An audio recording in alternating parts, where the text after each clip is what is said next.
Welcome back everyone to week 3 of my Inktober challenge, where I nature journal my neighbourhood every day in October. Check my previous Inktober videos if you haven't already, they're linked in the description below.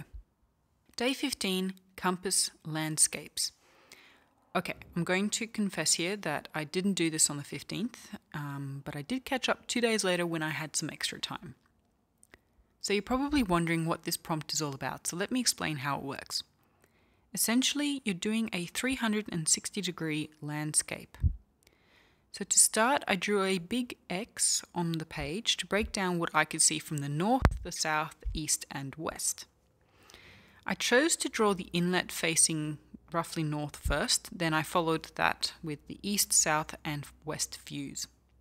These are approximate because I didn't have a compass with me, but I just roughly know that's the direction that those views were. So when it came time to draw east, I turned my body to face east and the page as well, 90 degrees. And I repeated this every time I changed direction. It might have worked better on a larger page with some more space or maybe with a smaller cross, but even so, this A5 size took me 40 minutes to complete. I picked this particular spot because it was high up and I wanted a good view from all directions. I knew I'd get a good view of the inlet here, but unfortunately the other directions weren't quite as interesting in my opinion, and I'd have preferred to maybe be away from all the traffic that definitely annoyed me by how busy it was at this intersection. So I'd like to try it again, but not worry about it being maybe a landscape and focus more on plants in front of me and just the scene a couple of meters rather than a far off landscape, and see if that works better.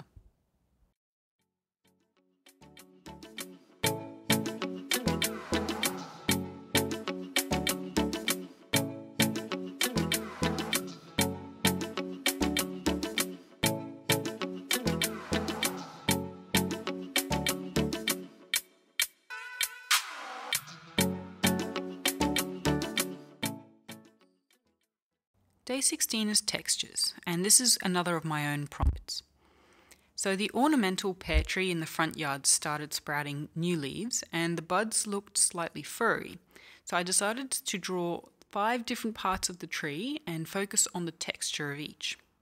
Starting with the bud, I then followed up with the leaf, twig, branch, and bark of the trunk.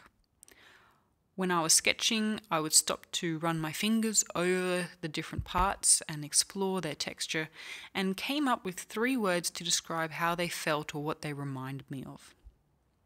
So the bud felt soft but firm, and the twig was smooth and also knobbly. The new leaf was quite ticklish and very thin and flexible.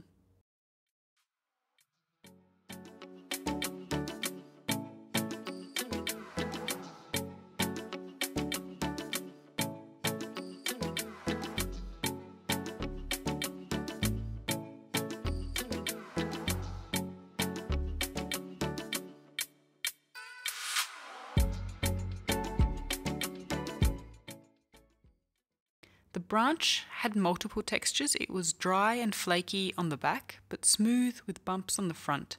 And interestingly, it felt smoother going across it rather than along it.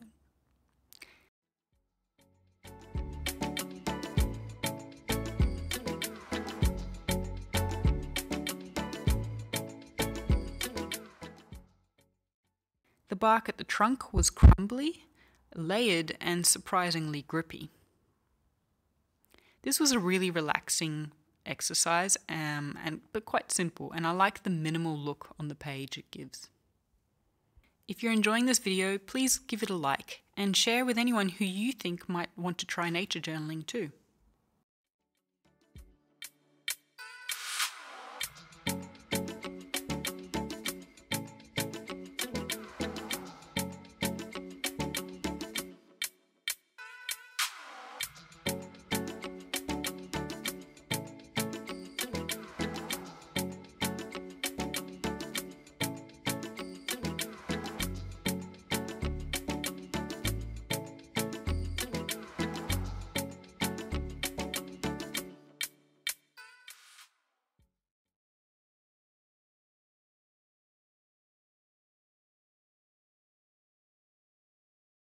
For day 17 comparison, I selected a variety of peppermint tree leaves that I found in the park.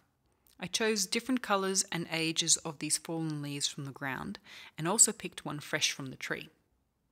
Now, I could have taken leaves from different trees, from different species, but I wanted to compare them within the same species. So once I was at home, I lined the leaves up in colour order, and I also estimated this would follow their age order as well, and removed any that I considered duplicates. After I drew them, I considered the following qualities: their age, their colour, the length and width, and I could have added measurements, but I just eyeballed it here, their strength and flexibility, and finally their shape, for example, any curling of edges. For this one, I did miss using colour, but I want to keep my Inktober challenge simple and cohesive, so I'm sticking to using just these pens. On the 18th, it was the start of the Aussie Backyard Bird Count, and this is still going until the 24th, so you can participate if you hurry. Having improved my birding skills earlier this year, I was quite excited to join in, so I went for a walk, and I didn't take my sketchbook or camera. There were some birds I could hear but couldn't see, and I didn't know their call, so I couldn't identify them, and there were others that flew by too quickly for me to make any kind of confident identification at all. But I still found plenty to add to my list. I ended up submitting 2 bird lists that were 20-minute periods each, and once I got back, I wrote them down in my nature journal, all the different bird species I saw and how many, and I picked one from each of the lists to draw. The birds were referenced from illustrations from the Simpson and Day's Field Guide to the Birds of Australia, and I'll show you the illustrations for each of the birds I saw from this book.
For day 19, map, I really was looking forward to this one.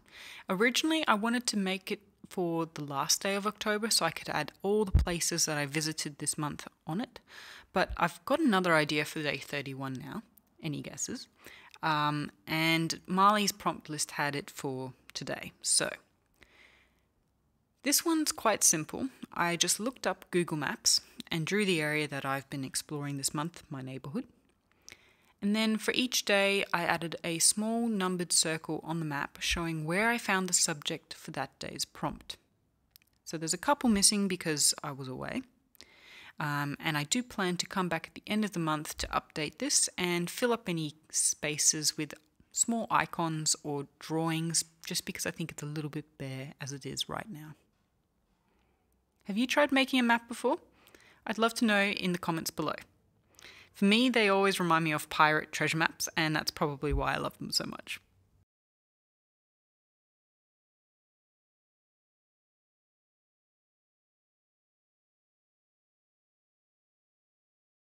Day 20, skyscapes.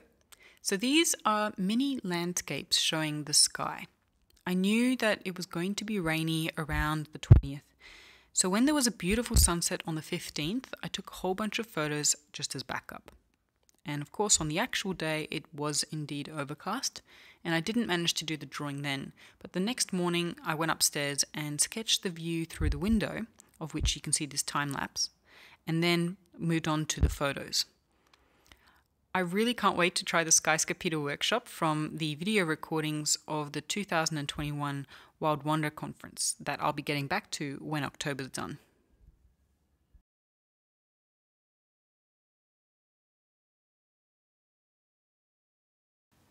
Day 21 is mammal, and I knew from the start that I wanted to nature journal the roos that live around here. They're especially abundant as you get closer towards the beach. They're everywhere on people's lawns, their backyards, in the park, and I've even seen them use the paths. So as I walked to the beach, I saw a couple here and there, and then at the park there was a family of them on someone's front lawn just across the road. So I sat down without scaring them off while they were eating the grass, and discovered that there were two females, both with joeys in their pouch, and one male and three younger roos. So I started gesture sketching using the light grey pen to quickly get some different poses down, and then I focused on different body parts and some behaviours. I realised that the baby joeys trying to eat from the pouch while their mothers were eating looked like bats because they were upside down, but also the head shapes are quite similar. What do you think?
Thanks for watching, and stay tuned for week 4's video next Friday on October 29th.